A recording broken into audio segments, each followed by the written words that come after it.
The Invisible Man is one of the most iconic characters in horror, alongside other monsters like Dracula, Frankenstein, the Mummy, the Wolfman, and many others.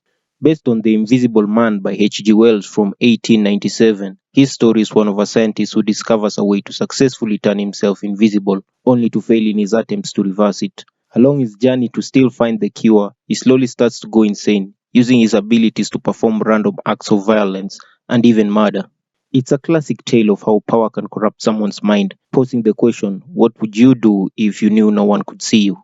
The novel was finally adapted to the big screen in 1933 as part of the Universal Classic Monster series. It got a sequel in 1940, and over the years a lot of films have tried to adapt their own version of the story, including other films that have featured the character in one form or another. Which brings us to the topic of today's video. You see, in 2000, Paul Verhoeven made his own version, called Hollow Man. Released in the year 2000, Hollow Man is a sci-fi horror movie that's a reimagining of the Invisible Man story, taking place in the modern day with a slasher movie vibe to it. Paul Verhoeven was already a well-established director at this point, having released such classics in the past as RoboCop, Total Recall, Starship Troopers, Showgirls. I didn't say they were all good. He was known for the use of extreme graphic violence and explicit sexuality in his movies, and also the clever use of satire, which was almost always present in most of his movies, but I guess I was too hung up on the sex and violence to even notice it at the time.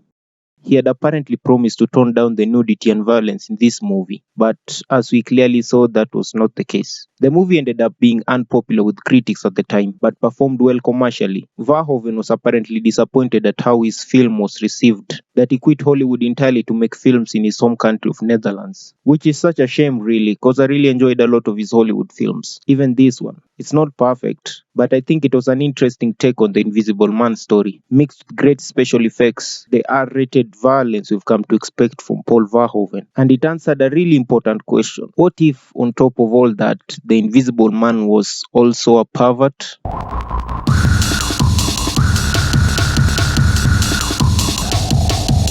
The film follows a group of scientists who are developing a top-secret serum for the government that is able to turn animals, including humans, completely invisible. We learn that they have already been successful in turning subjects invisible, but it's turning them back that presents a challenge, as subject cells keep disintegrating during the procedure. The project is headed by this guy, Sebastian Cain, who apart from being a cocky, egotistical, perverted maniac, is also the brains of the entire operation, and the one to finally discover the correct formula for reversion. He informs his team, which includes Linda, played by Elizabeth Shue, who is his ex-girlfriend that he still has feelings for, but is secretly dating another teammate, Matt, played by Josh Brolin. You know, before he got CGI purple and wanted to end half the universe. I am inevitable. They tried the new formula on an invisible gorilla and it proves to be successful. However, Sebastian withholds reporting their success to their government superiors as he desires to be the first person to undergo the procedure, be it without official approval by the government for human testing. You want to be the first one, don't you? That's what this is all about.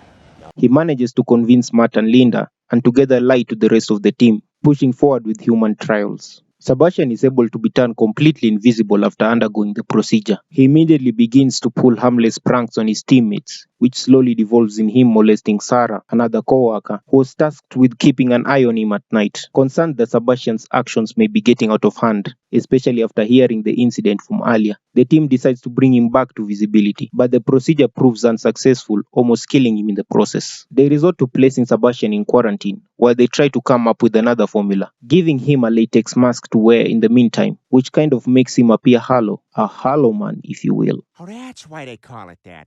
Unable to cope with the pressures of isolation and the various tests he's subjected to on seemingly a regular basis, Sebastian starts sneaking out of the lab, beginning with one night where he sneaks out to his place, which leads to him spying on his neighbor and dressing, as he usually does, but this time takes advantage of his invisibility to sneak over and rape her. After that, his behavior starts to become more unhinged as he starts to perform random acts of violence and murder.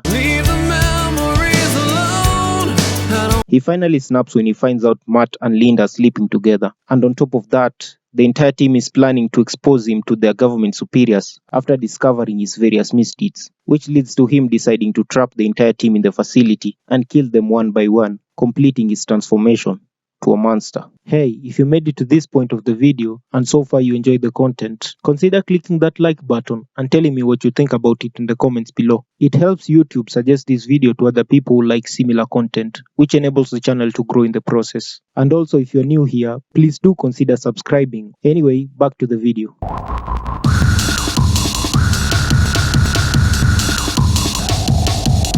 Hollow Man is an entertaining, suspense-driven monster movie that gradually evolves into a slasher movie in the final act. The movie has, for the most part, good acting. The cast is pretty solid, especially Kevin Bacon and Elizabeth Shue. The special effects and gore are probably the highlights for most people, including myself. This shouldn't come as a surprise though, as Paul Verhoeven movies are known for good practical and special effects. The transformation scenes look amazing. Even after rewatching the movie recently, they fold up pretty well in my opinion. Even the other effects of Sebastian moving around while he's invisible look pretty good, whether he's swimming, passing around smoke, walking around in the rain, or even covered in blood. The special effects team really went all in and deserve all the praise for what they managed to accomplish. Aside from the special effects, I also find the story really interesting, especially with how they handle Sebastian's character. Even in the beginning of the film, he's presented as a pretty questionable main character. He's arrogant to his teammates, peeps on his neighbor and dressing, and delivers questionable remarks, like the Superman joke. That's funny, right? Come on, guys, that's funny. With all this, it's no surprise to the audience that he decides to do terrible things with his newfound ability, which has always fascinated him. In fact, you can argue that the only reason he hasn't acted on his deranged fantasies before is because he didn't have the means, which is why on his very first night out as the Invisible Man, he rapes his neighbor. Who's gonna know?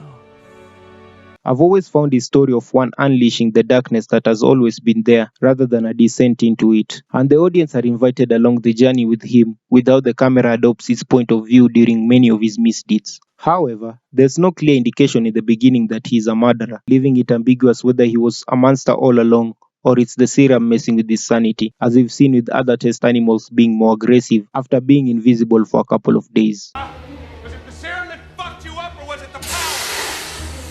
And I also think Kevin Bacon plays the role pretty well. Despite this being largely his story, Linda is the main protagonist of the story. She is someone that has grown disenchanted with Sebastian, having previously dated him. She is able to call him out on his bullshit, despite being manipulated by him at times, maybe because part of her is still infatuated with him. But in the end, she takes a stand and decides to expose Sebastian, even losing hers and her boyfriend's job in the process. It's so rewarding in the end when she overcomes all the odds and defeats Sebastian. That flamethrower scene was pretty badass, by the way. The rest of the team is just there to die, so not much character is given to them. The score by Jerry Goldsmith is also pretty good, especially in the opening scene and in the moments of tension throughout. The biggest issue I have with the movie is the third act, where it turns into a slasher movie, which isn't really a bad idea, but Sebastian keeps bouncing back from seemingly impossible scenarios like being burnt alive, being electrocuted, crowbar to the head, a freaking explosion, finally dying in an exploding elevator shaft. As far as I know, he's just an invisible man with no added abilities, so these scenes come across as a bit silly. I mean, it's not like it's Michael Myers or anything. That being said, I was still on the edge of my seat the entire time. It's only when I start to think about it that I realize just how dumb it is. Ultimately, I enjoy watching this movie, and I do feel like this movie could only have been made by Verhoeven, even if he thinks otherwise. Let's be honest, nobody can make a Paul Verhoeven movie aside from himself. We've seen them try and fail over the years. Even the recent Invisible Man movie looks so different stylistically from this one. Hollow Man is an intense sci-fi horror movie with one of the most iconic horror monsters and a blend of Paul Verhoeven's extreme violence, nudity, and great special effects. As far as Invisible Man movies go, I think the recent effort by Lee Wanell is better with just how they handle the story, characters, tension, and suspense throughout the film. But I find this one is pretty underrated, if not a bit overlooked. If you compare it with Verhoeven's earlier films, it will definitely fall short. But to me, it's still an entertaining movie that will have you glued from start to finish, and I give it a 3 out of 5 category.